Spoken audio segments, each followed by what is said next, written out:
Hello and welcome back to another episode of The Hangout. I'm your host, Tommy George, and today we have our first return guest. Cal Mather, friend of the show, is back. And he hasn't just come alone. He has brought his beautiful fiancé, Dany Carline, on the show. And I wanted this, we spoke about this and didn't want it just to be a question and answer pod. We wanted it to be a proper discussion, so open conversation around topics and subjects in Australian climbing and having them both share their opinions along with myself. It was a great opportunity to sit down, with Cal, like one of the stronger climbers in Australia, and get his opinions and perspectives on what is happening and what he's feeling and what he's experiencing. And then also Dany brings this really beautiful, nuanced perspective, I think, of being a partner to Cal and what that's like, but then also her own climbing journey, which is really nice to understand. And I just like to share whatever I can.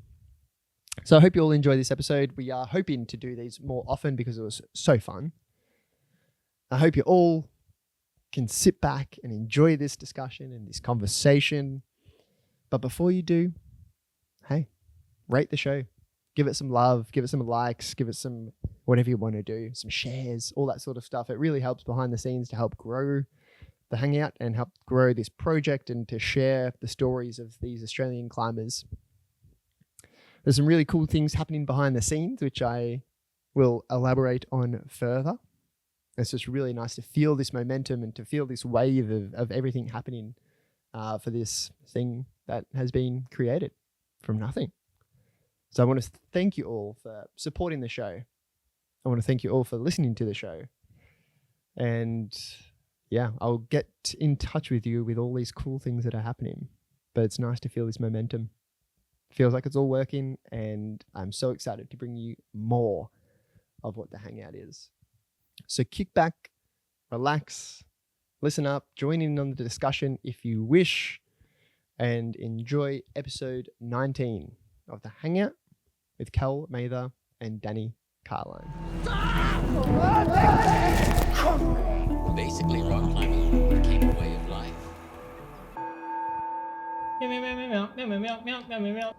Is this I'll okay? take a sip of water. Kind of like, Yeah. Can we drink water throughout? you can do whatever you Okay. like. Maybe that's my podcast rule is like, No water.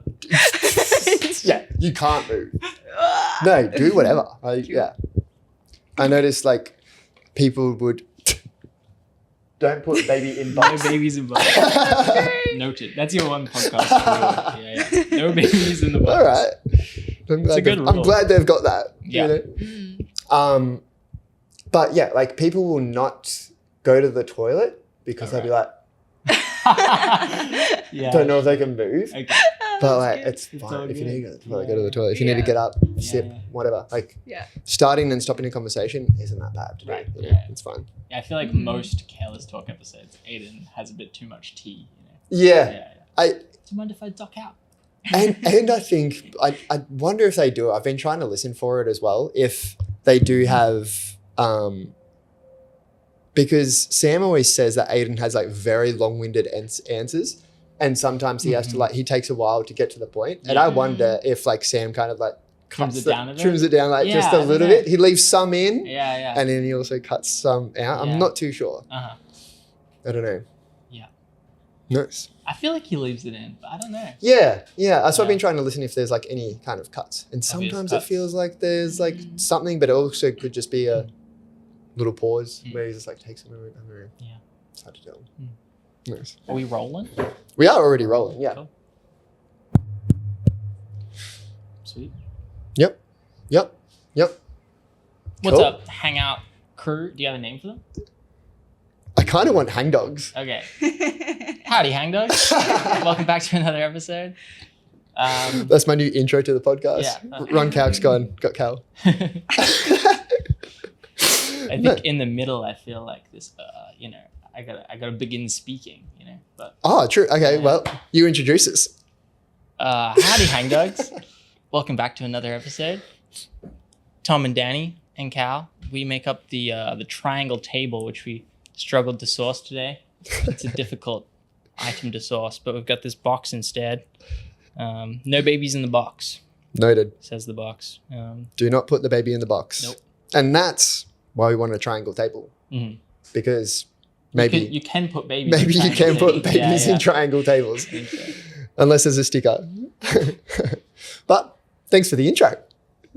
I don't want to be like the leader of this conversation as well. I want this one to be like a discussion. I think that's why it's I think it's just come together because it's fun to chat.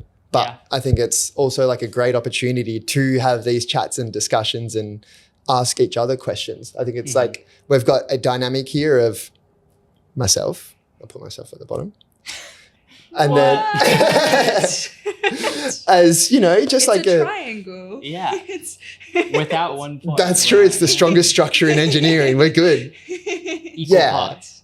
So I make part of Cal's career, basically, is what we're saying.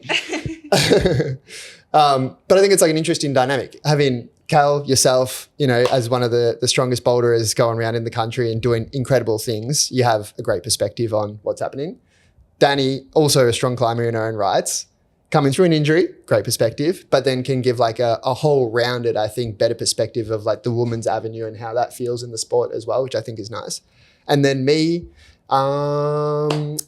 yeah, I can ask questions. Good job. You bring it all together. I bring it all together. Otherwise, we would love to have an hour and a half chat, just the two of us. but I people wouldn't supply the hear it, right? mics. Yeah, exactly. I'm the mic supplier. You make it happen. I make it happen. You're long and strong. Long and strong. Yeah. Nice. New name of the podcast.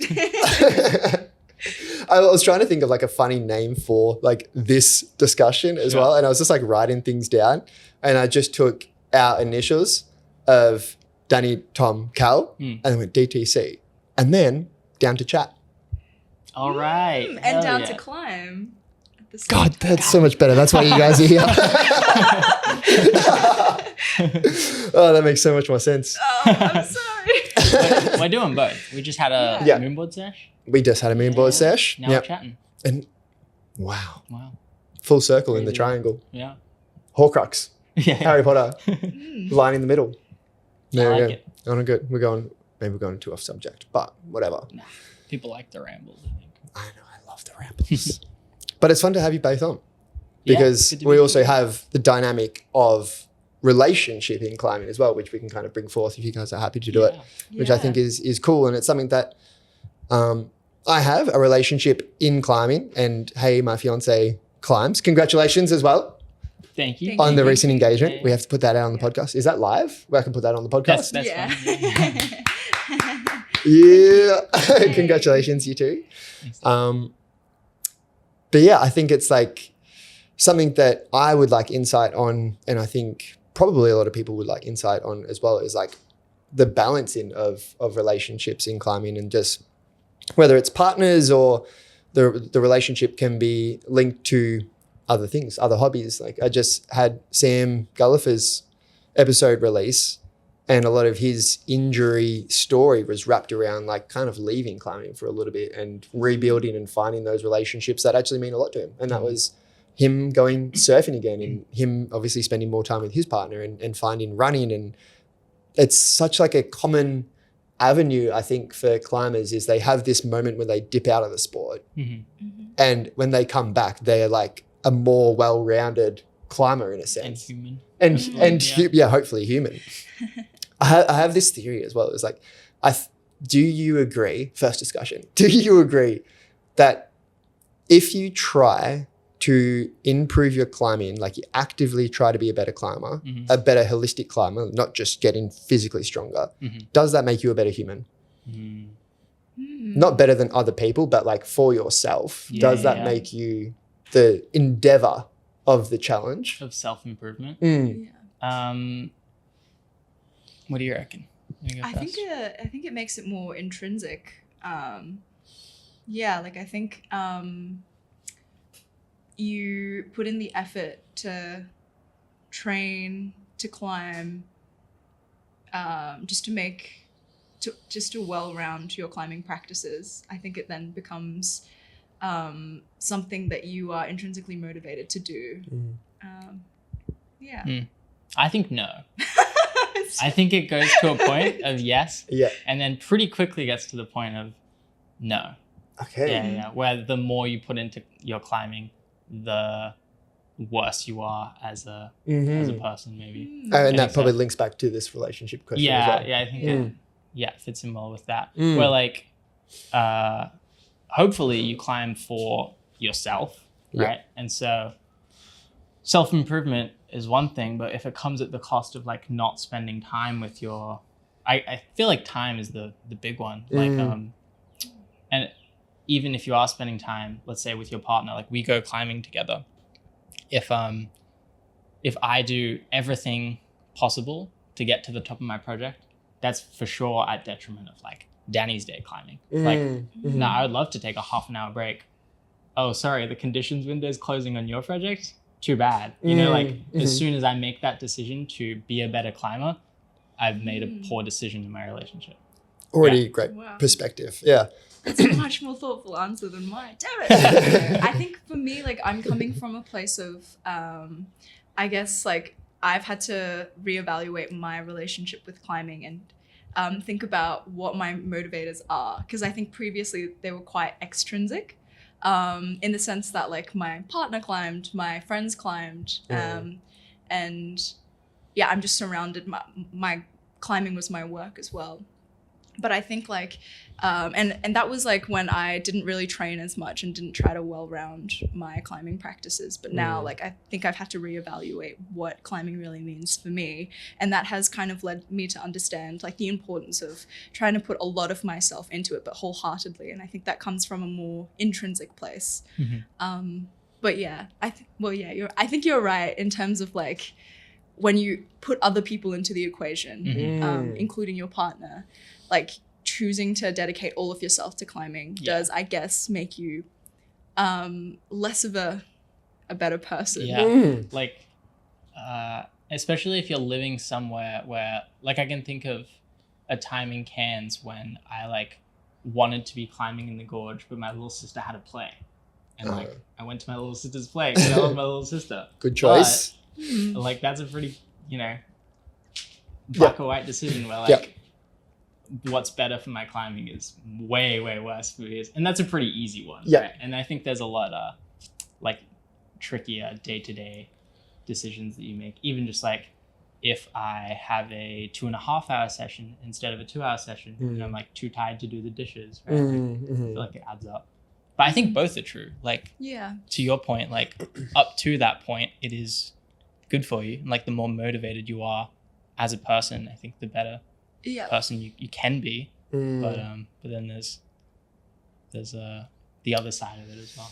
Yeah, that's super interesting because I feel like, and this is probably the relationship perspective that I would like from you guys as well, is like now, like my love of climbing is so intense that it's just like bursting out in so many different creative ways and just like work ways, and like so much of my life now is climbing, which I'm like thoroughly enjoying.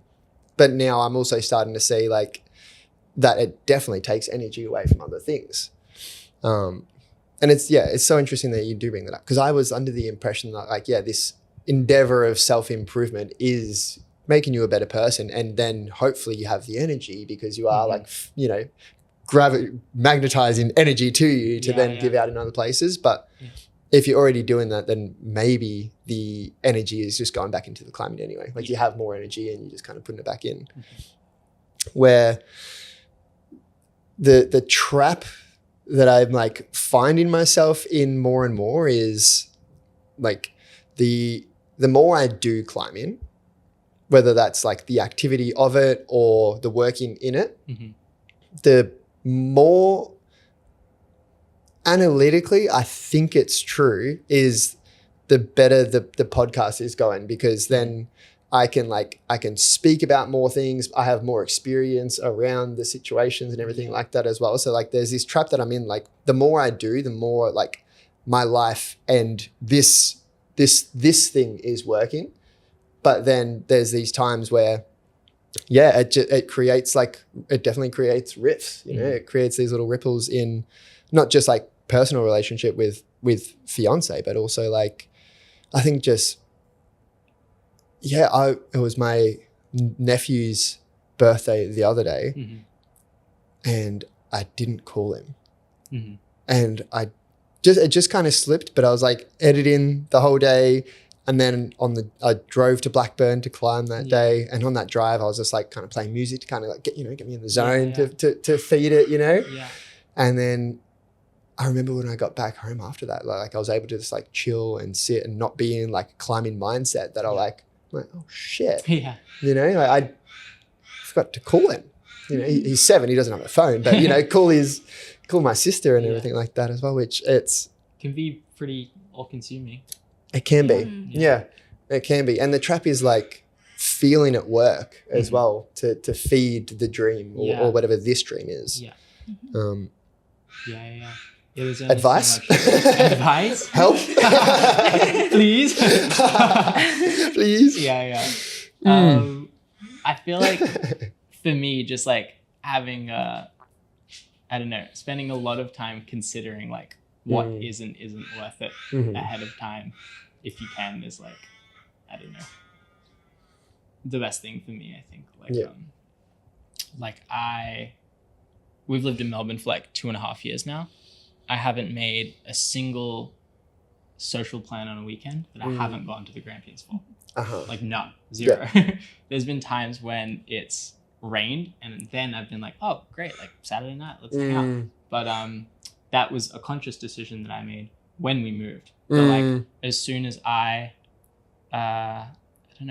made space for my friends on the weekend, I knew that would take space from my climbing. Yeah. And my weekends in the Grampians were at the moment more important to me than that. And that's a hard thing to admit, especially saying that to your friends, especially non-climbing friends. That can be rough. Or like my brother lives in Melbourne and I don't see him that often because we work opposite hours in the week and I'm not in Melbourne on the weekend.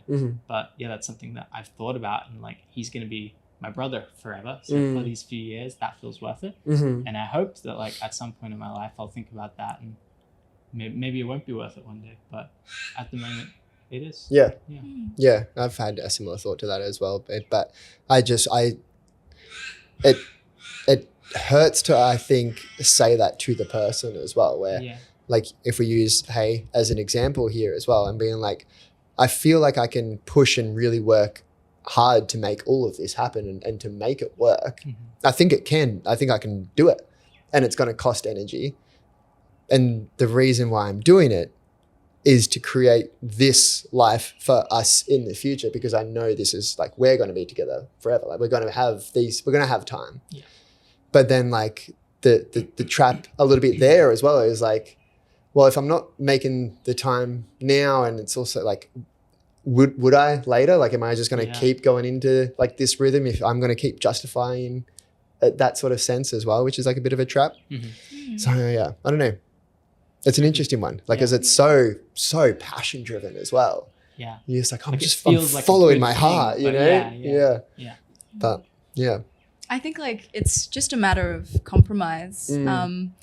But like at the same time, like I think Cal, you've done a pretty good job of like, I guess reshaping your like climbing, your relationship with climbing to, like for example.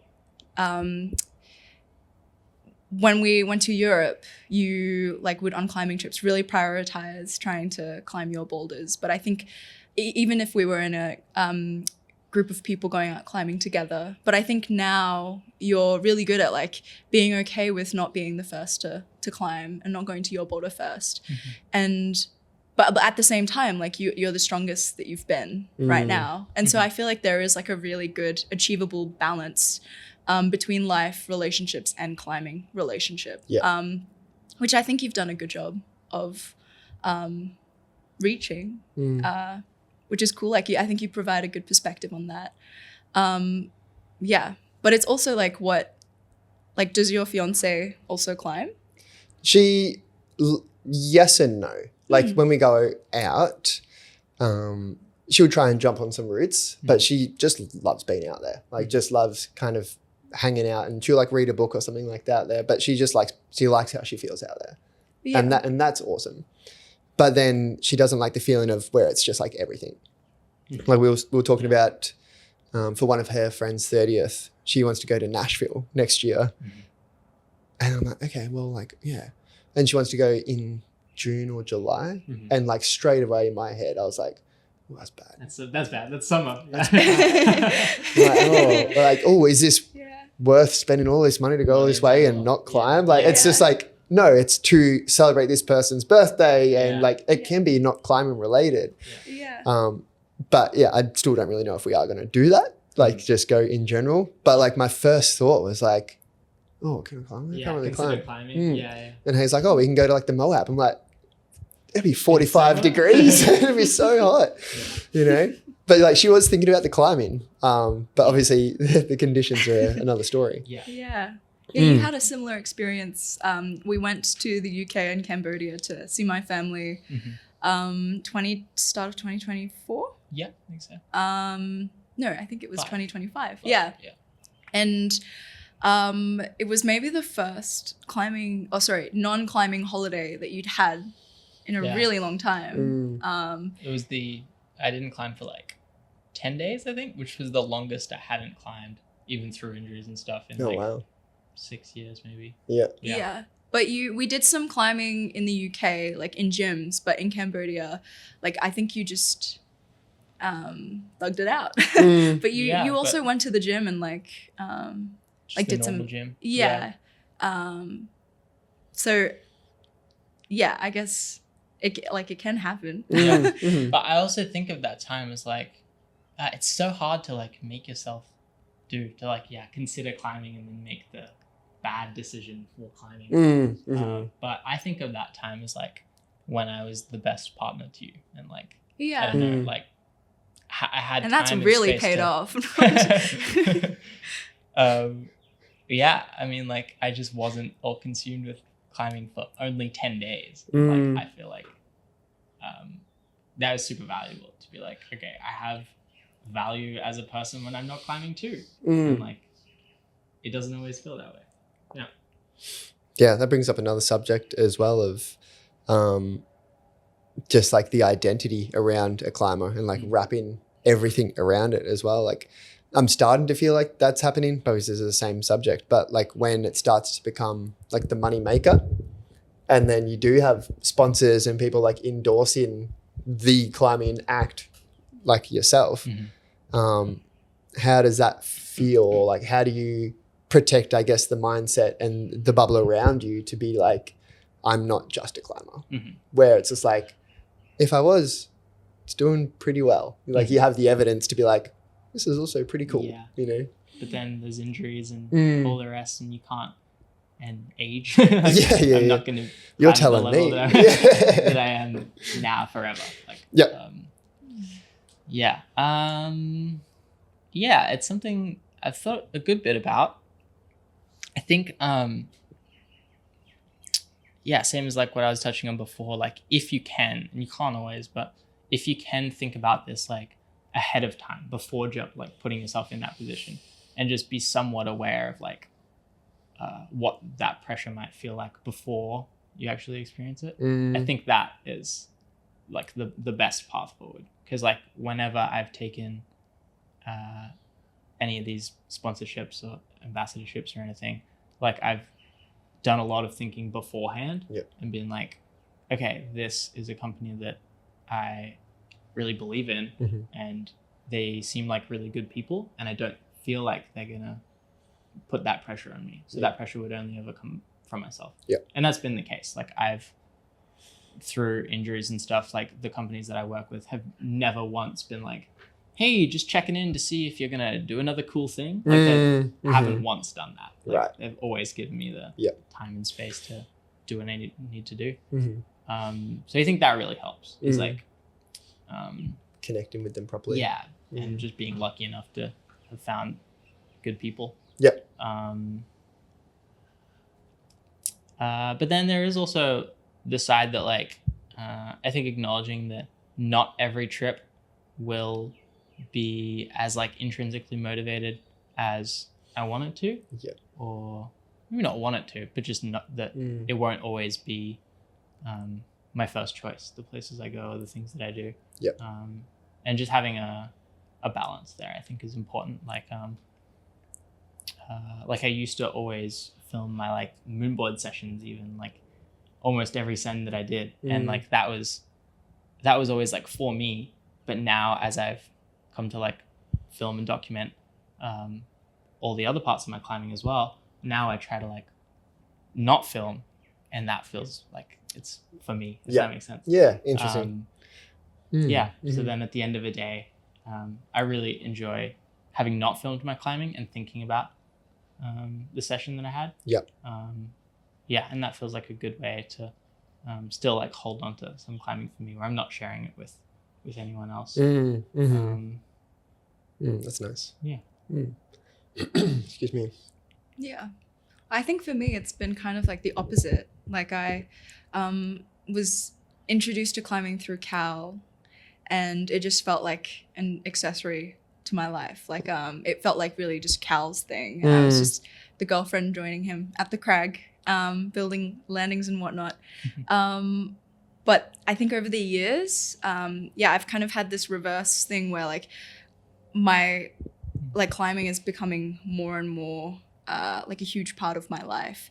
And now it's kind of, I've had to, especially with the injury, I've had to kind of reevaluate like how much of climbing do I actually want in my life? And am I like giving myself enough variety in my skill sets to be able to, like, I know I'm not gonna, like my goal in climbing is not to be a pro climber. It's just to be able to just do cool climbs and hang out with cool people, and make that somewhat of a career through setting. But at the same time, like that's not who I'm defined by. And so how can I find that balance that we were talking about before with climbing, and then also being a good person and valuing the relationships and friendships in my life and the other things that I'm interested in as well. But it's I think it's been really good getting to watch you tackle with your climbing relationship and your social relationships. Like I think I'm in a very lucky position where I can kind of see it all play out. Right. You've and got then the future. pick and choose like what I want to do with my life and the choices I want to make, because I've had the privilege of like watching you make those choices. How was that journey? Like the journey of Cal getting you into climbing, that's right. And then like taking what would be, you know, perceptually a back seat, and then your love and bubble of climbing growing, and then balancing that. Like what was the journey like for you there? Yeah. Did it feel sometimes demoralizing, just like getting dragged out? And yeah, can you go into that a little bit? I think like it was initially, it felt like Stockholm syndrome, you know, like when you get like pushed into something and you're like, okay, like what can I make out of it? But then it developed and grew into obviously something that I love for myself. Like, and it's been an interesting journey, because, well, I think both of us climbing in Cairns, where the climbing community isn't that huge, and it was really, there were no women in climbing, and so my perception of climbing was just like dudes being really strong, and I was like, okay, cool, like I'm here to support the boyf, and I would just go out with you on the weekends to help you build landings or to spot you, and it was just getting to spend time with you, which I'm sure like you can relate to with your fiancé as well, like but then like we went to Font, and I just remember the first month and a half being really cold and me just being at the crag. Yay! But and then I think you were climbing the whole time, but like sort of. Like I it still felt like something that I was, that was completely yours, and I was just there to support you with, because I loved you and I just wanted to be super supportive. But then I think I didn't put up a boulder. I sent my first proper climb, I would feel, in Font. And like the process of just like trying and projecting and then getting to the top and being like, whoa, like that was awesome. I think that's when the switch happened. And then we met like Mo and Isak, and they introduced us to some other people, and seeing like women in the forest as well, being super strong, climbing with Sav, like The social aspect became part of it. And it wasn't just to hang out with me, it was also to spend time with other good people. And as it well. like it got warmer, and so I was like, okay, Deciding this is factor. fun. Oh yeah. Hell yeah. yeah. You had But some then really cold days. yeah, I just but I remember being in the UK, and like that was the first, like we were in Sheffield, and we were training on the kilter for the Swizzy trip, and that was when like I was like, okay, like I want to actively get stronger, and knowing that that Switzerland trip was so fun because it felt like I wasn't just the supporter, like it felt like my trip as well. You were prepared, like you had like actually trained for it. Yeah. It turns out being good at the hobby that you do like actually makes you enjoy it a lot more. Totally, So yeah, but I think I've just been very lucky in that like everyone I climbed with like climbed significantly a lot harder than I did. And they had already developed their love and like intrinsic motivation relationship with climbing. And that was just for me, like what climbing was, this all-consuming thing, but also people who like knew how to climb well. And so in my mind, it was like I was just surrounded by really good climbers teaching me how to climb, and teaching me a good relationship, what a good relationship with climbing would look like. So that's been fun. Yeah, I mean, it seems like a really nice position, like a awesome way to start the climbing as well. Like a nice way to find it, a nice way to discover it, and to pick and choose.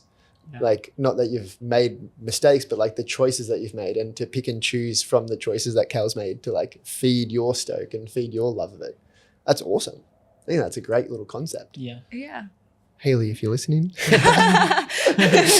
we could just climb together. Yeah, see, there you go. Yeah. That'd be awesome. Yeah. But it's like there's like what I love is like the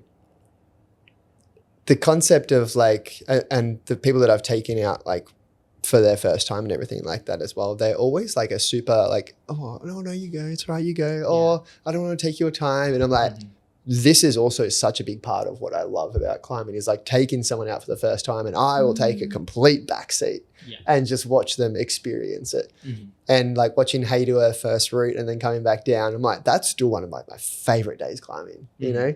And just being like, seeing her like a little bit scared, get to the top, massive, like I could see it was like kind of slabby.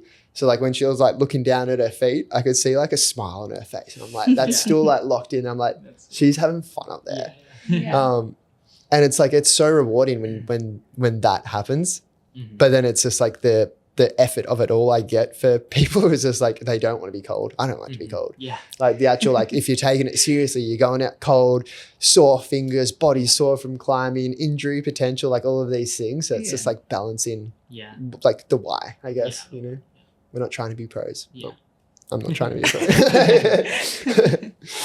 I feel like, over the past few years, having like trips for us that we both go on, and then trips that just I go on has been a good way of balancing things as well. Like last year, I was thinking of going to Rocklands with our friend Mo, and then Danny didn't have that much time off of uni. It was like a 3-week break or something like that, and you just wanted to go to New Zealand more than South Africa at that time. So then we went to New Zealand together, and that was like the three of us went, and that was a trip for all three of us. And it was a place where, similar to Font, like quality and difficulty there's no correlation really. Like easy boulders are amazing, hard boulders can be amazing, both ends can also be terrible. There's incredible like V3s, which most areas have like a sweet spot. A lot of the like Grampians doesn't have very many good like V1s, for example. But Font, and New Zealand has like so much of that. Like there's just all through the grades, the movement is incredible, and there's like actual lines. It's like a V2 that's like this King proud line V2 line of jugs, you know, like so I feel like New Zealand and Font were great places to go on like a trip together, where there was something And for Switzerland. both of us. And Switzerland, yeah. You really like that style. Yeah. But then also having trips where like, and it was a bit colder than we expected in New Zealand. But then also having trips like I went to Switzerland at the start of this year in January, where it's like pretty damn cold in Switzerland. Yeah. And I went on that trip alone. And so I could be more like performance oriented. Yeah. And then on a trip like in New Zealand, accepting that it might be a little less so because there's like 3 of us can only do so much in a day. How do you feel when he goes on the solo trips? Not like just like in terms of safety and in terms of all that sort of stuff, knowing that he's like going to be doing, you know, probably on a solo trip, performance, pushing your grade, doing harder things. How does that make you feel being away, him just like climbing and being away? I think like I've learnt to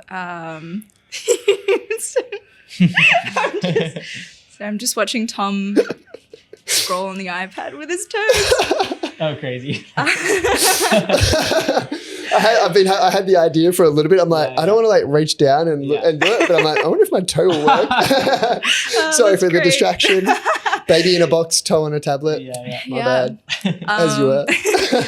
I think I've had many opportunities to learn to cope. Like, I guess long distance in general in relationships is not the most fun thing in the world. But honestly, I think with each new trip you go on, I'm like more and more, I see it as a challenge. Like, I'm determined to like, how can I make this trip really good for you and for me? Like in terms of like being in Melbourne by myself, like I need to like, I think it's a challenge for me to try and go out by myself to climb, because most of the trips that we've had in the Gramps, we've had together. And so it's like, how can I push myself to like truly go out climbing for me? And like, I just, I don't know, like it has been difficult, but it's something that I know we're going to have to like work on in our relationship for many years to come. And in a sense, like I think it's cool in that like I get that time to like work on myself and whatever I want. In other relationships, I feel like when I've gone away, you've been like, I have time to like hang out with other friends. Like,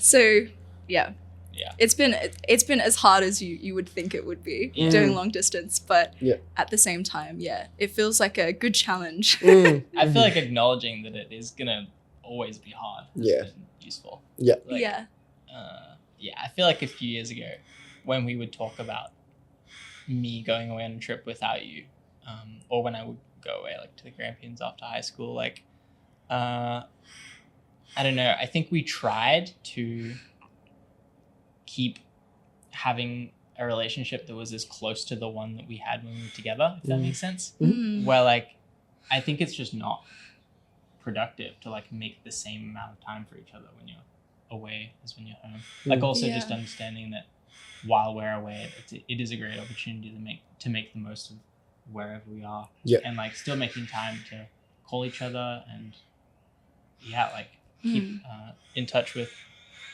what wow, it's basically inside. Wants to be on the podcast. Well, you made it. Like making sure we're still updated on what we're doing, but also acknowledging that like maybe there's going to be some days where we don't call or message at all because like there's a time difference. I'm going to be out all day supporting other people. Dany has like, she's volunteering and then has uni, and you're just acknowledging that it is hard, but we're going to have some days where like we can't make the time for each other that we do when we're at home. Even if we're not together in the day, we still see each other in the evening. Yeah, makes sense. That's for sure. How do you and Hay find it? I think it's a necessary evil sometimes as well. Like what you can, thank you for asking. I'm a big believer in like the cliche of distance makes the heart grow fonder. Like being able to miss someone, I think is so nice. It's like, it's such a nice feeling.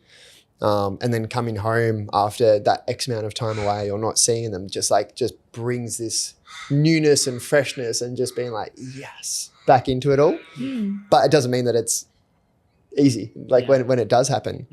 And I really like to like make sure that the connections whilst separated are like just quality rather than sometimes we'll just be on the phone to be on the phone and be like, oh, so like, what are you doing right now? You know? And like that to me sometimes feels like we're just kind of doing it to do it. But like that's where I feel like that's where the space needs to happen to create it just creates such a deeper connection, I feel, space. Yeah. And like the level of, I think, discovery of independence for both of us, I think is really nice because we do become like, you know, we live together, we do everything together. And then, it's not like it's complete codependence, but like when we do have that time separate, I'm like, oh, right, I do have to do these things again for myself and be like, oh, okay, cool. And vice versa for, hey, like do those things for herself as well. And I think there's power in that. I think it's only good if it's done right and not for long periods of time. I think where it gets, one of my friends had an international relationship during the lockdown periods and that was difficult, super difficult for them. So I don't know if the cliche always works, but I mean, they got a kid now, so it definitely did work for them and they were like active on it. But I think there is power in space and beauty in distance, I think. I think that independence has been valuable for us as well because we've been together. We like have known each other since we were 12 and have been together since we were like 16. That's a long time. Totally. And you are building a life together. Like we try and build this life together, so our worlds are like just, you know, wrapped up. But we also like are building our own, like we have to have a level of independence and build and trust ourselves and like learn all of these things in an isolated environment of just me. Like I sometimes create like the thought experiment of like I'm just in it on my own. Because then like sometimes I'll like rely on Hayley to do something for me. And if I like have that, then it's sometimes like the expectation creates, there's like a saying, unspoken expectations become premeditated resentments.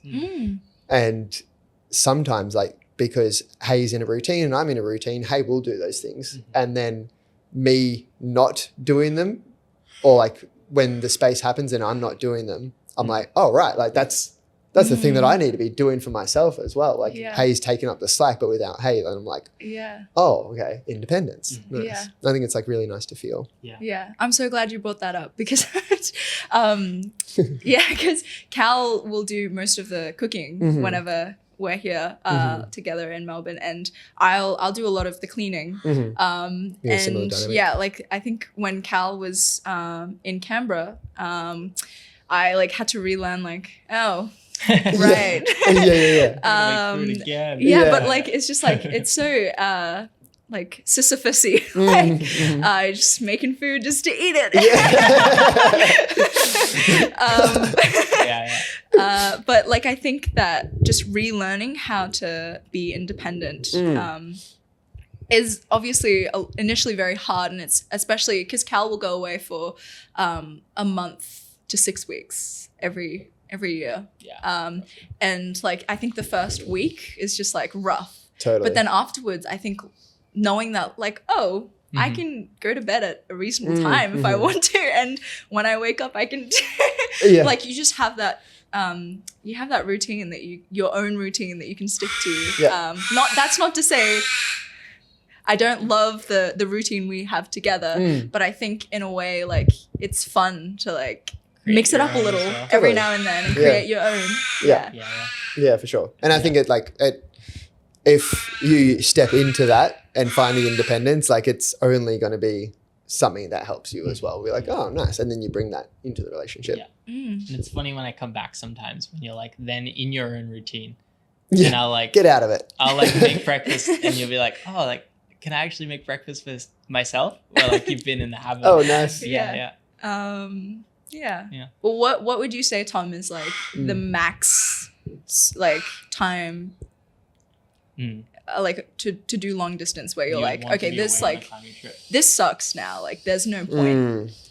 Well, I don't know that area. Like we haven't spent, I think the longest, let me think. I think the longest that we've spent apart is 10 days. Okay. Yeah. In 4 years, Oh, wow. Yeah. I think. Nice. Like the holidays we've been on together. Hey, went to Fiji at the start of this year, but it was only 7 days. But I did, a 10-day silent retreat.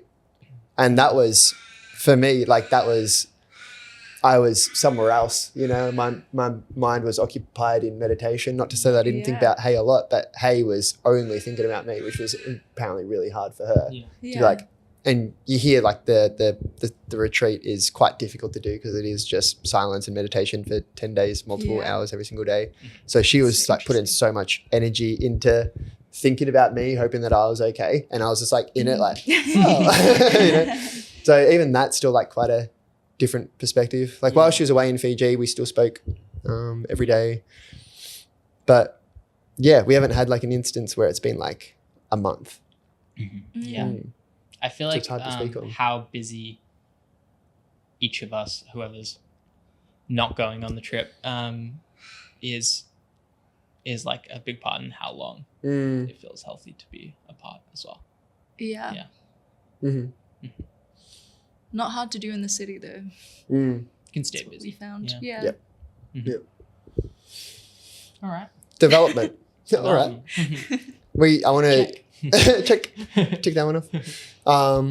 Thank you for your answers. Thank you. Development though, I think we should probably start a little bit of the development with what you have been doing in terms of the development in the Grampians that you've been doing, some pretty incredible things. And I think that's nice to talk about, and then discuss some things around development as well. Because there's some things with it and instances and things that I feel I would like. But it'd be interesting to speak to someone who's actually like out there and putting up hard things. So what have you been up to in terms of development, girl? Yeah. And also, Dany. You've done a few new things here and there. I've Have I? Oh, wow.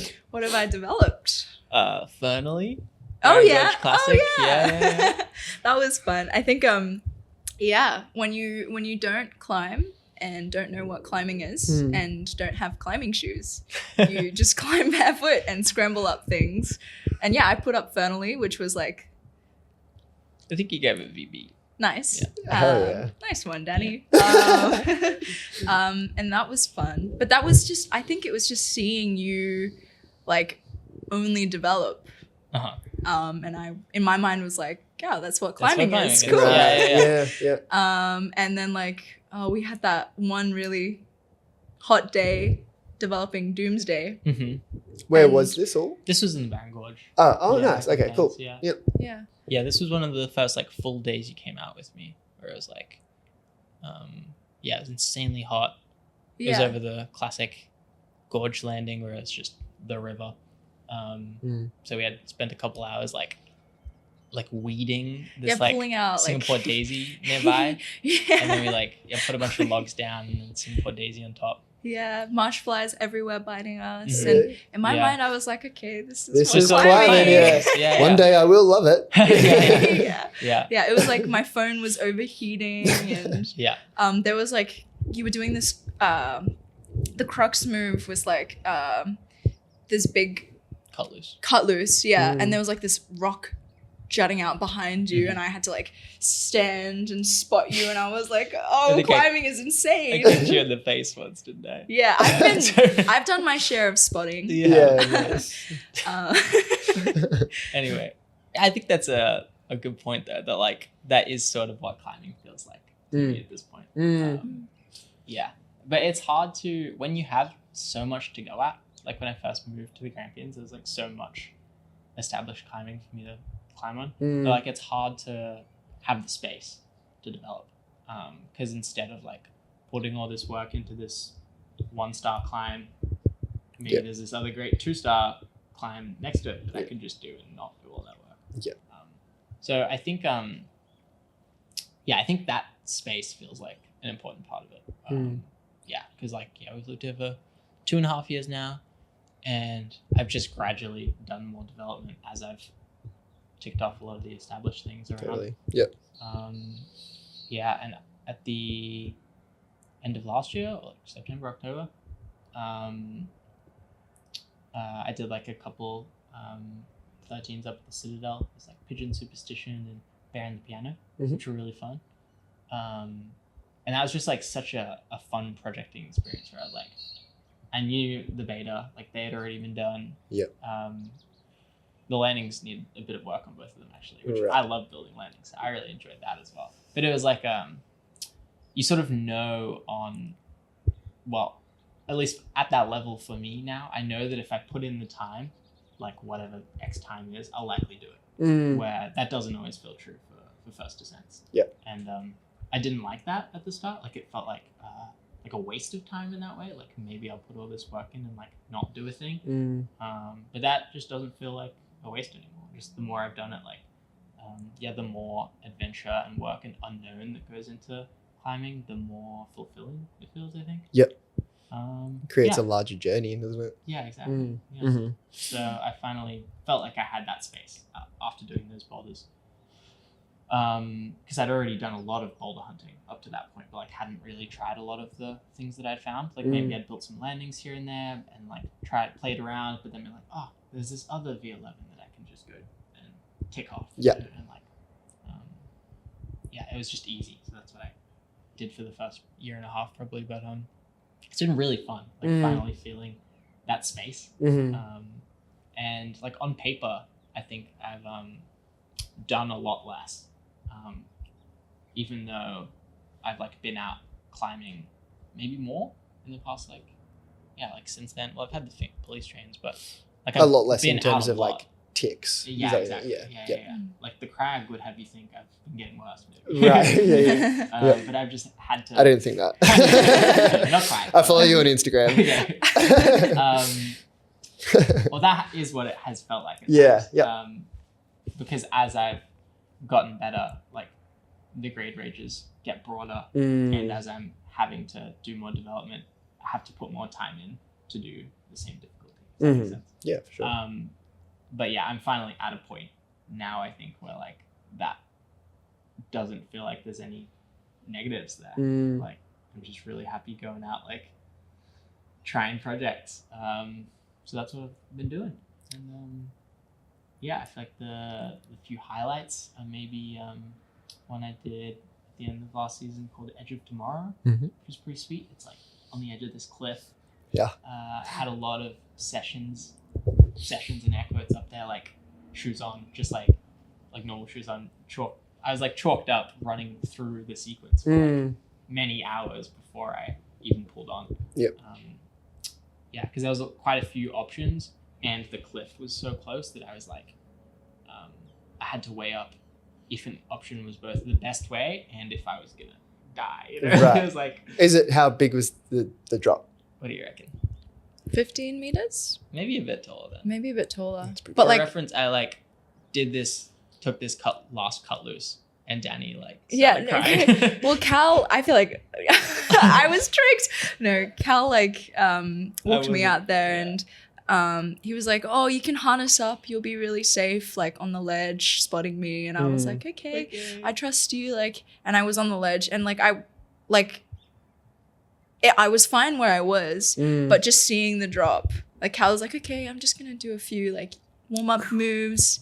And you took a cut loose, and I instantly just cried. I was like, "This is too scary. I'm Yeah. too worried about you dying." Yeah. Yeah, like there is a real risk if I was to like double dry fire Right. and Yeah. trip over my shoelace. Mhm. I would Off totally the edge. yeah. The edge of tomorrow. But that didn't happen. That didn't happen. Yep. Yeah. Established 13. Yeah, Hell yeah. pretty cool. It looks awesome. Yeah. Video is out if people haven't seen it. I don't know why you haven't. Somewhere. Yep. Oh yeah, open project. Open projects. That was a really fun experience, and that was probably the first experience developing a hard boulder where I was like, oh, this is exactly what I want to be doing. Yeah.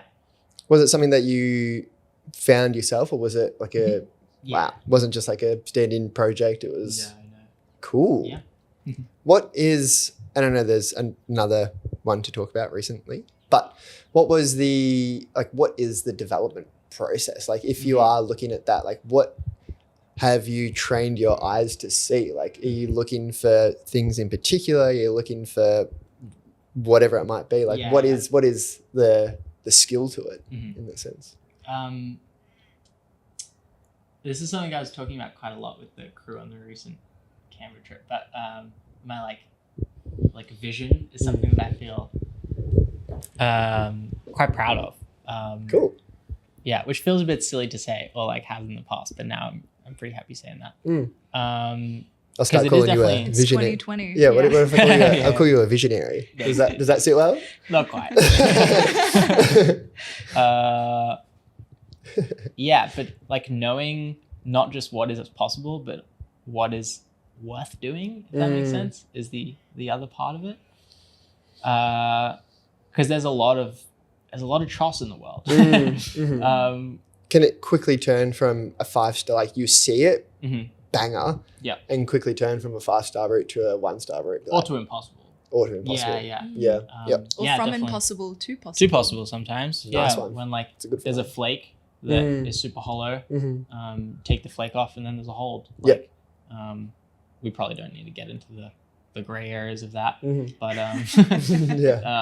Yeah. which are definitely more relevant some places where the rock is worse, like Mount Alex. There's a lot of like decisions in what stays and what goes, where the Grampians that's really not the case. Like super lucky that the rock is so good that if you know the rock even remotely well, like you've spent a little bit of time in the Grampians, you quickly know what's going to stay and what's going to go, depending on if you're in the south or the north or wherever.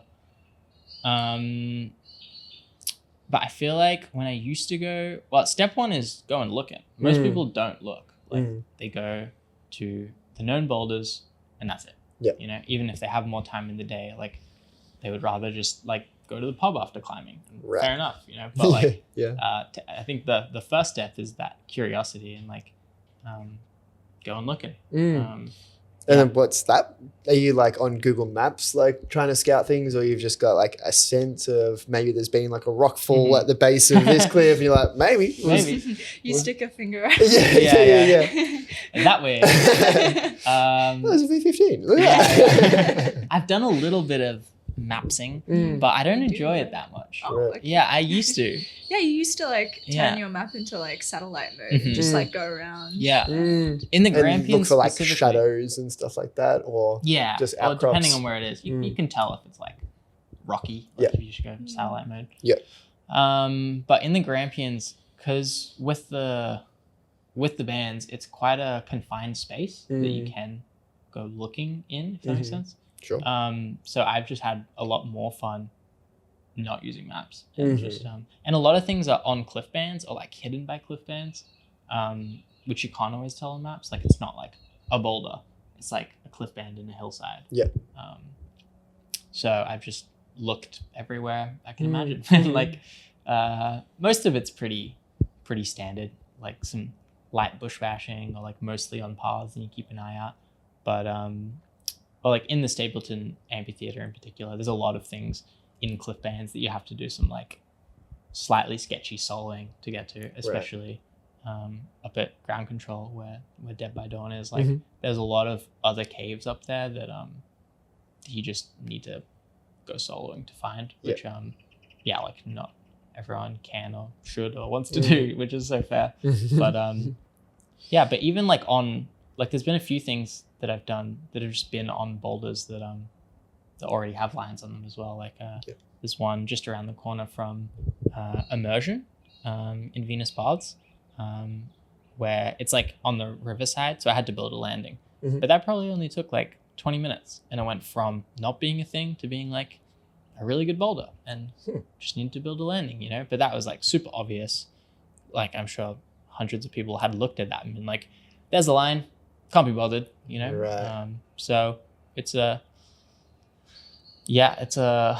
broad range of how much or little work you want to or are willing to do. But I guess you just practice. Like the more you follow that curiosity and start trying the things, the more you understand before trying it, if it's possible, how hard it's going to be, how good it's going to be. Like, is it an independent line, or can you see that there's other holds that you could escape to?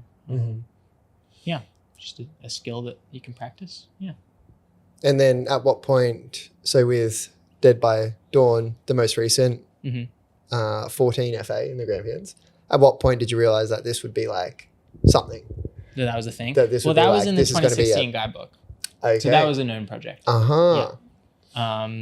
Most aren't, though. There's not many good hard projects in the 2016 guidebook, at least that are still open, that are like things. There's a few that I think like either don't go, or there's some things that are possible, but for how like sharp and bad they are, like I hope no one will ever do it type of thing. Does that make sense? Yeah. No, but that was a known project. So the first time I went up there, I like looked in the guidebook and was like, oh yeah, Proj, that looks super hard.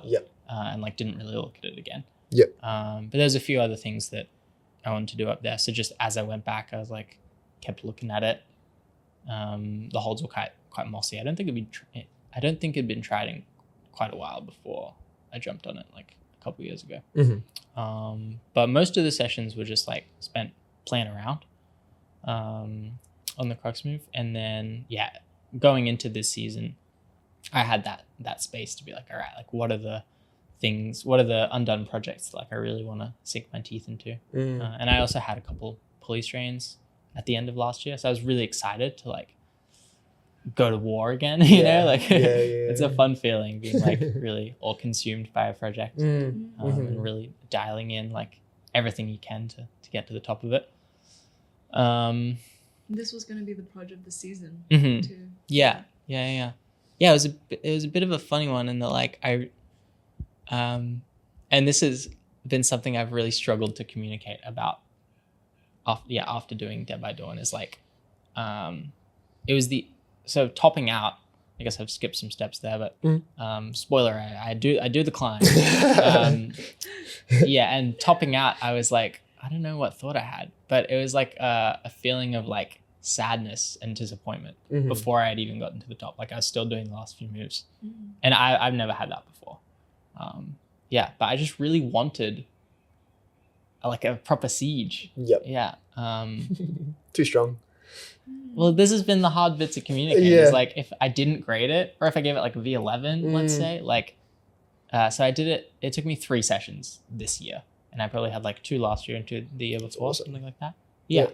But if let's say I gave it V11, like for me, that's not normally a grade that takes 7 sessions at the moment.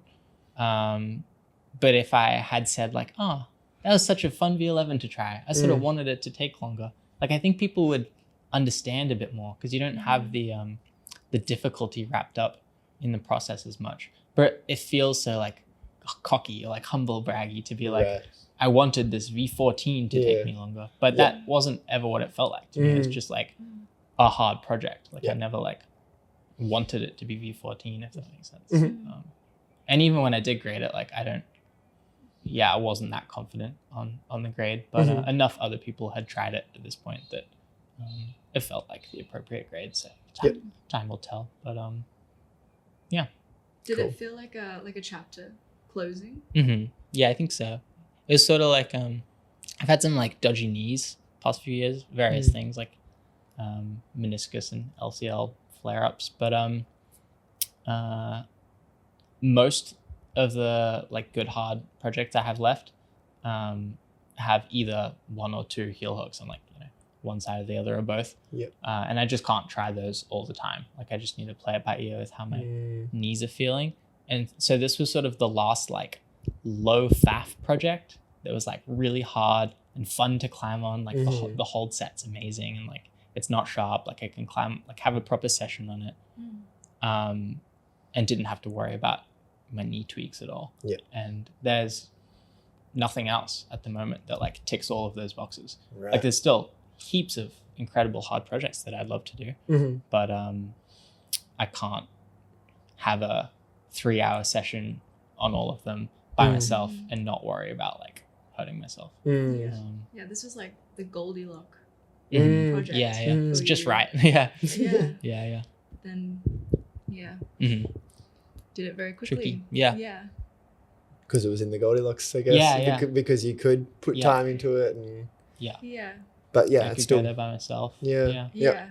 Like I try and contextualize it in my mind as like, I guess like I'm seeing it from my like my experience on Hate to Love. Like I feel like if I did send it, I would also feel sad Mhm. because like for quite a while, the weekend was just Hate to Love, Hate to Love. Purpose. And the fact that it's such a good boulder, it has everything I need. Mhm. So if I had done it ages ago, Mm-hmm. I think I would still feel sad. But I would feel even more sad now, I think. Yeah. Yeah.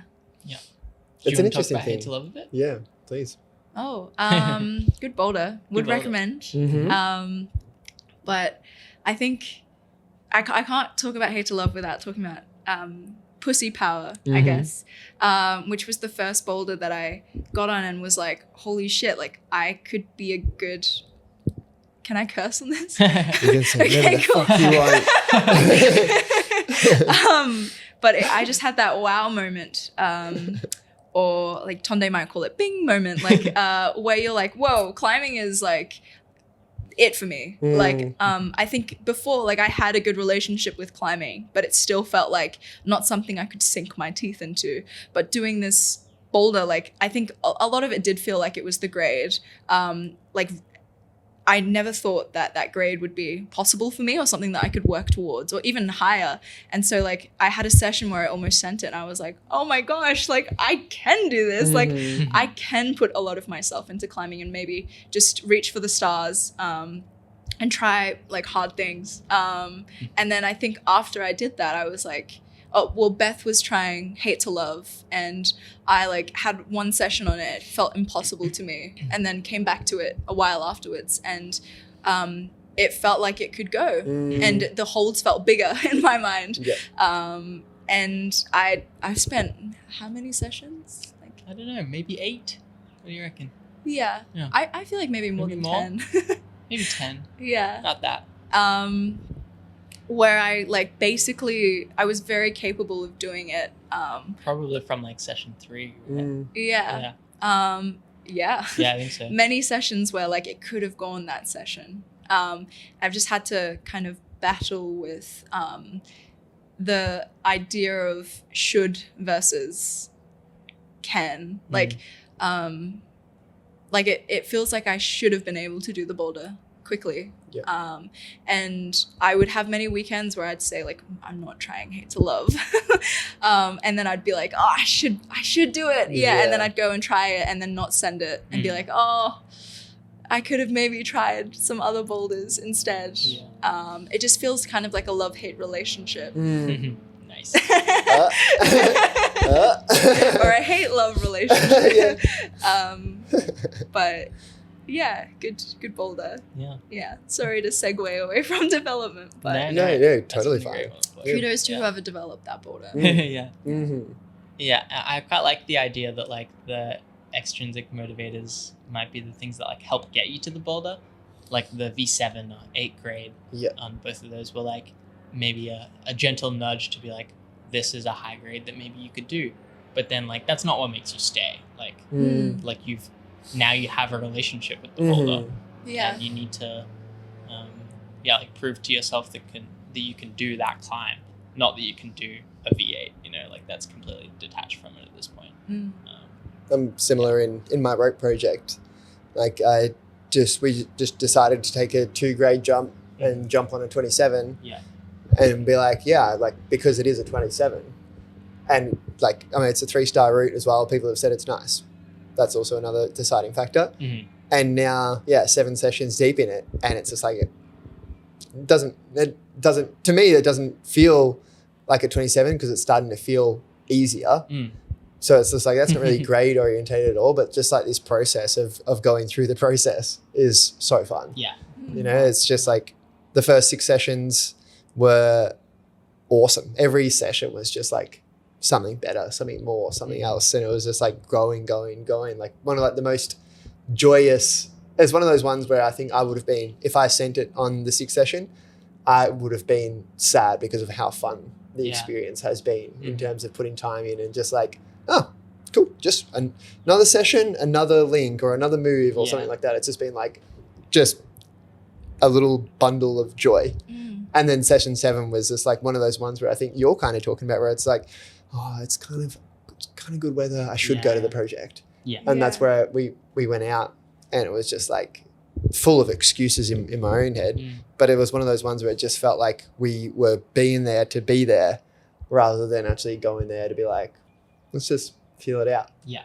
And it's also the switch in the mindset, which I started to feel because it was like that 6th session was like, so I got it in one hang and all the moves started to feel a lot better. So then the 7th session was like, you can send it this time. Yeah. And like switching from to like the top. just feeling out the holds and playing on the moves and finding beta to then being like, you're sending right now. It's just like, that's what 7. And you know what's, that's interesting. You know what's even more interesting is I was just talking about the 10-day silent retreat. Day 6 was like a very positive, overwhelming love, beauty experience. Day 7 was like a regression session where I just, all I had, because I was trying to chase that feeling again in my meditation, was pain and agony and like expectations. Which is so interesting that it happened on day 6 and 7 It again. isn't. The youth will appreciate it. Whoever's listening, I didn't mean that, but that's a universal sign that it is something. Like, maybe that's where it came from. It's from God, okay? Do you feel like on the 7th day you were expecting to repeat your experiences from the previous day? I expected to do better again. Yeah. Like I was just like, everything has gone better each time. Yeah. This is going to be another one. It must continue. It must. What happened on day 8? I haven't had it yet. Yeah. Okay. Oh. How long has it been since day 7? I reckon 2 months probably. Sure. Something Yeah. like Okay. Oh, wow. Yeah. Yeah. Oh, well, that's pretty interesting. Yeah. That's pretty interesting. Yeah. How does the silent retreat work?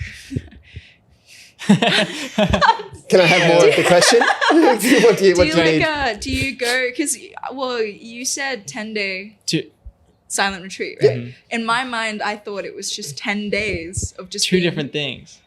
One is the project. Oh, yeah, is and the the other project is called... the project's not called the silent retreat. I don't understand the question. Okay. Oh. Tom did a 10-day silent retreat. Yes. That's separate from the climb. Okay. Yes. And then he was noticing that on day 6 and 7 of both experiences, he had like a similar thing. But he hasn't been back to the climb. I was talking about the silent retreat. I was just right. bringing it back to the silent retreat. Okay, so what was day A like in the retreat? Yeah. Nice. Thank you for clarifying. Thanks, Cal. Mediator. Yeah. Middleman. Literally the line in the Horcrux. Perfect. It wasn't like overwhelmingly like experiential. It was just coming back and like finding, it was the process of the whole thing is to like start again because they know you'll have a good experience and then you'll try and chase that good experience. But all you have to do is just start the process again. Yeah. And that's like the deeper message of like all of that work. And that's what day 8 felt like. It felt like I was just a beginner again and just kind of dropped back to day 1, which is probably nice, like insight and perspective to take to day 8 on the climb is be like, let's just feel it out. Like maybe there is new beta. Like maybe I could just figure some more things out. Yeah. And literally start again. Yeah. Which I did have on Hate to Love. Creating I feel like circles. I like it. Yeah, maybe like 8th or maybe 9th session. I which was the session before I sprained my ankle. I found new beta and did it from 2 moves in with that new beta. And now it feels like I'm having a day 8 now in terms of having to start again. Day 8 start again. Yeah. We're on. Yeah. I feel like the trouble with long links is like they are really useful for giving you confidence. But then once you have that confidence, you have the expectation. They work like you can't have one without the other really. Well, I guess to bring it back to development, Thank you. so many circles. Do you feel like you've ever had to battle between like when you're putting up a new boulder, oh, like I really want to send it, but like I know I should do a link from like close to the top. Yeah, right. I feel like the main thing, I'm a big links guy. Like I feel like I always really appreciate that confidence and the expectation that comes with it over not having that confidence.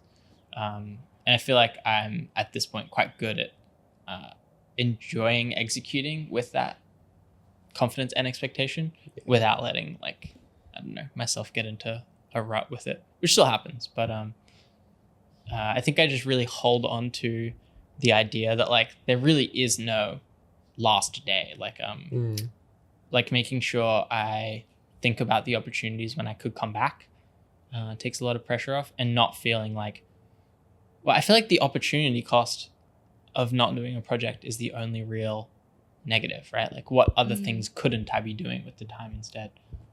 So just thinking about like what climbs feel important and what don't feel as important is really important in that sense. Important.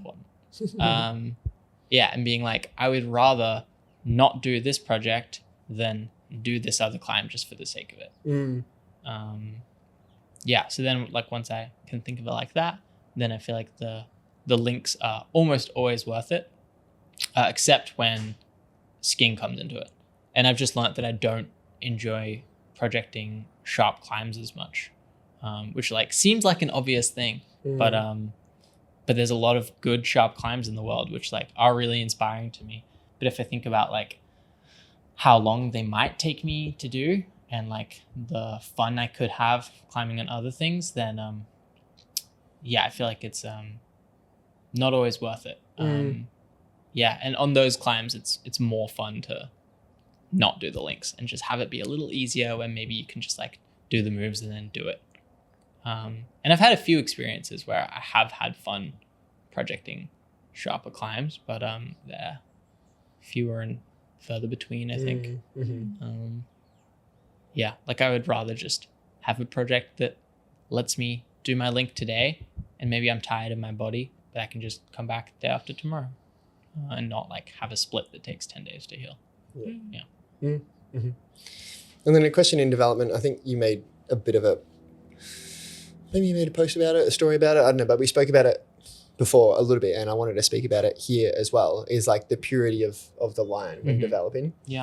Like for me, and especially I can use Slippery Nipple V10 as an example here, I think as well, is when developing, what is it that's important to you? Like you do say there's this one king line and it's got a potential stand in it. Like, are you just going to go and look for something that's low start all the way to the top and climb through? Or is putting a stand in something that you would look at doing? Because like say for Danny or myself, like not the strongest a climber, I'd be looking for like the lower grade, the stand. And then especially as well, like we can go into like females climbing as well, and maybe there's not like enough span or height or something like that as well. Like, is there opportunity to think of like when you are developing a boulder being like, well, this ruins the purity. It's not just one line through the whole thing because now there's a stand. Is that something that you think about, or is that something that is even like worth doing? Or retroactive stands, I think, was something that was what you asked about maybe. But yeah, I think it like creates an accessible boulder for people, because this Slippery Nipple V10 has a V7 stand, and it's just like, it's nice to work that first, being, you know, V10 is going to be a bit of work for me if and just go through this process first. It really then opens up the ability to be like, oh, I can do this harder thing now, and like creates incentive and creates motivation and inspiration, like all of these things what a stand can do. Is that something, and both of you can please touch on that, like what would you like to see and how would you like to develop, I guess?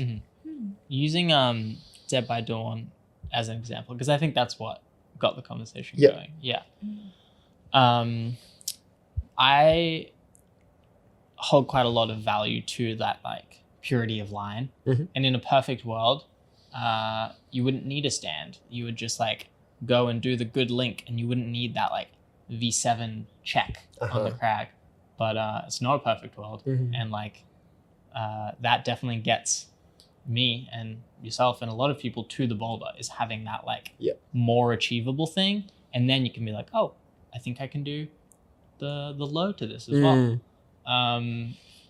And I think that is definitely a positive. So I think it's just a balance between like that purity of line versus accessibility. So I was like umming and ahhing a bit on Dead by Dawn if I wanted to put up a stand start as well, because there's quite an obvious sloper rail from a stand, which is the difficulty of the climb. Like it's a V11-ish into that, but most of the hard climbing is like from this stand start sloper rail to the top. And like we don't have that many, whatever it is, 12s or 13s in the Grampians. So I was like, maybe it would be a good thing to like have another one. But actually it's not another one. It's just the same line. It would just give people another like green check, right? So if accessibility comes into it, in the sense of like the stand is the easier half and the sit is the harder half, does that make sense? I think that's way more justifiable. Whereas in this case, if you can, like I did the stand link and then the following session I did it from the start, you know?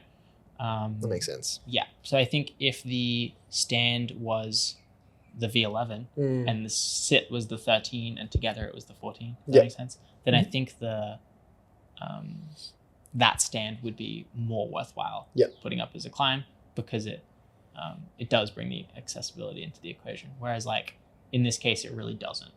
This case, if you're doing the stand, you can do the boulder. You can do the boulder. Yeah, exactly. But I think like morphology is another interesting part of that, because the V11 is quite morpho. There's like this really big move from an undercling to the sloper rail, which is there are ways around, but it's like harder if you can't reach between those holds. And the stand is a little less morpho.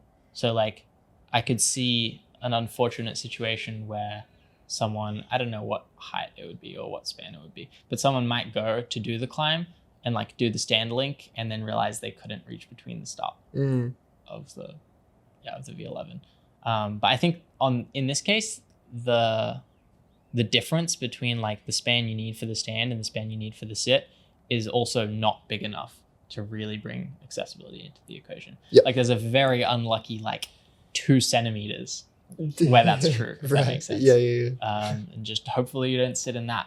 But I think it would be different if the stand was like a great shorty boulder and the sit was like, you got to be 6 foot to ride. So I think in this case, accessibility didn't come into the equation enough to compromise on that purity of line. But it's never something I look for. But I think as time has gone on, I'm a lot more willing to like let the instead of like putting my vision of what I want to climb to be onto a boulder, I like let the rock tell me a little more, like be a bit more honest with myself about where the climb should start, versus like maybe I could add a low move, which is like harder for a higher number, but like maybe it shouldn't really start there, as an example. I think that's great. It's just, I knew you would have thought about it and had thought about it, but it's just nice to hear the thoughts around it as well, because it's something that I'm like obviously not developing at all. It's like, I wonder what I would do, because it's like, I can understand purity of line, but then, like if all the developers are out there just putting out like their highest 2 grades sort of thing, then where does that leave that the V5? Like, no, there's not many V5 developers out there. There's not many V6 developers out there. And that comes back to that like space thing. Like, they still have so much to go at. But they probably aren't going to go out and develop until they're at a slightly higher level. So it almost like in a way, if there's no stands or anything being put out, then it's like there's no easier climbs being developed for people, even though there's worlds out there. But Yeah, it's just a Yeah. development question, I guess. I think Mm. Slippery Nipple is a good example on that one as well, Mm. because it's such an obvious place Totally. to stand start. Yep. And the sit is probably a less obvious start, Yep. I would say. And now there's a double set. Exactly. There's a Yeah, 12 even further Mm, going in. Low start. Yeah, low. Low. Low. Yeah. Cool. Do you have any thoughts about it, Danny? Like in things of how you would like to see or what you do see out there? Yeah, I guess I don't really remember doing many stand starts to things. Yeah. But I guess like from a developer's point of view, I feel like in a perfect world, you'd want like the stand start to be like its own, like you can clearly see that it's a stand start. It's not just like random holds Yeah. that you're Yeah. like, oh, okay, because then that causes, I think, ambiguity. Like I think with immersion, like that's an example where you see that ambiguity with the stand versus the sit start, because there's not really like a clear spot to put your hands to do the stand. But at the same time, like I agree in that it does bring a lot of climbers out. It broadens like the community and allows for more accessibility. But yeah, I think it's a very fine line, and it's not one that I like have really thought about as much outside of like what you've brought brought up. Yeah, but I think visually, like you don't want the stand to like interrupt the flow of the climb. Totally. But at the same time, if there's like a very clear like starting hold for a stand, then I think it would be good, it's a good thing. for the community, like just Yeah. for the broader community. Yeah. Yeah, I think so. What It's do you, pardon?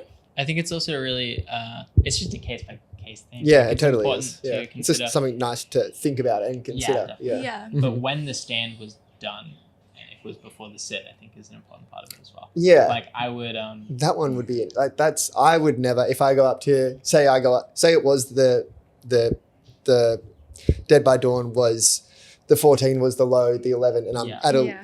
I'm at an 11 grade, and I just see there's somewhat of an obvious, and I go, Yeah. I'm gonna put that on the crag as my Yeah. FA as well. Like As a I put stand. like Yeah. the actual retroactiveness of it is where I think I would find it quite cloudy. yeah, Yeah. Unless the developer has been like, all right, well, I'm going to open it up and do it. Now Yeah. I can see why.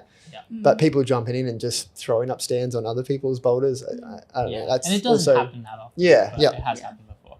Yeah. I feel like, oh, sorry.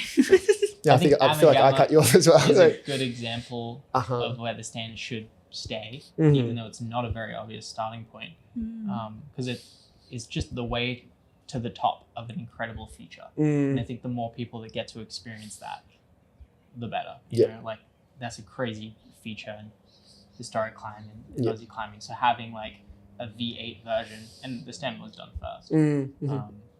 Yeah, I think that is a good thing. Yeah. I think in my mind, anyone who's going to something that is a sit start climb probably is there to try the sit start, and they feel that they're strong enough to project it. And so I think them putting in a stand retroactively, and they're not the first ascensionist, I think just seems like redundant. Like you could just do the stand as part of a warm up Yeah. or as like a good link up, but you're there because you can try the sit, and so that's not like an accessibility thing. Yeah. It's because you're there anyway. Getting a little egoic to put an FA To on. load it. I guess, yeah. But I wonder if we would feel differently if someone, so say Cal was going to try a sit and I went with him and I couldn't try the sit, but then I was like, ooh, I could maybe put the stand up on this climb. Like, I wonder if we would feel differently about retroactive stands. Yeah, I think on an undone climb or in a Established climb, like you're not the unestablished FA. climb. Sure. Yeah. Yeah. I see. Yeah, I don't know.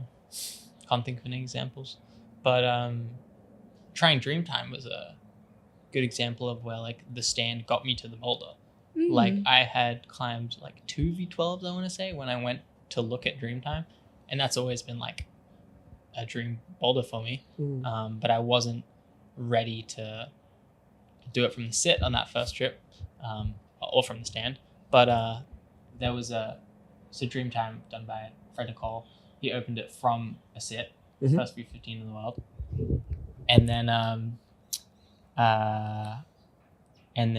I don't know, maybe like 10 years later, like quite a long time later, people were like, the very obvious good hold halfway would be a great place to start the boulder as well.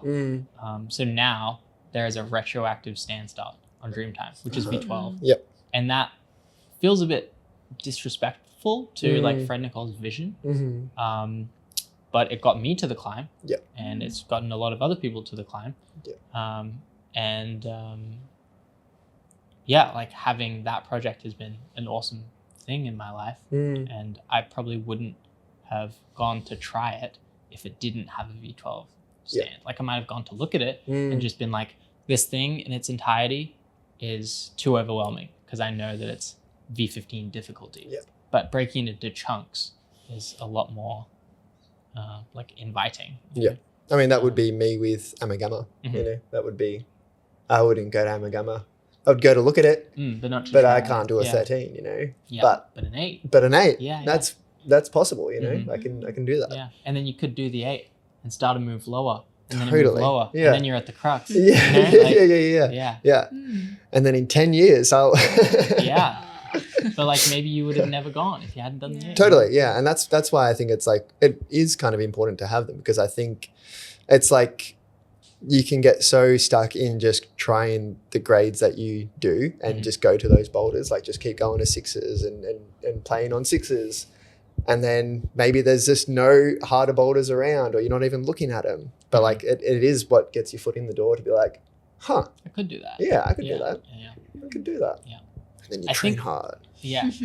I think retroactive stands should very much be avoided. Yes. But if a stand start makes a climb more accessible, then I think that's worthwhile for the quality that it might attract. Yeah, I think those are all great answers. I think it's a great conversation to have, and I would love to have these conversations more with you guys as well, because I think it's like it's a nice, fun dynamic, and you guys have the insight that I want to hear and that people want to hear as well. So I want to thank you guys for coming on, and hopefully we can do it again soon after these big things that are coming up for you guys as well, and heading over to Africa, heading to Rocklands, come back. Should be sweet. Yeah, I mean, Cal's a busy man as well, doing plenty of things, but yeah, thank you guys so much for coming on. And I'll actually, you're going to work? Yeah. I'll see you at work. I'm going to Blackburn tonight. Yeah. Oh, you are? Yeah, I'm flying to Blackburn. Sweet. Nice, but yeah, please, any closing words by you guys, let us know. Yeah, thanks for having us. Yeah, Yeah, By thank you for having insanely us. quick. yeah, That's great. absolutely. Yeah. And thank you, Brycey, for the space and the moon board. Indeed. Appreciate the climb. Cool. Thank you guys for listening. We'll catch you all in the next episode. Until next time. Till next time. Basically, rock climbing became a way of life. Meow, meow, meow, meow, meow, meow, meow, meow, meow, meow.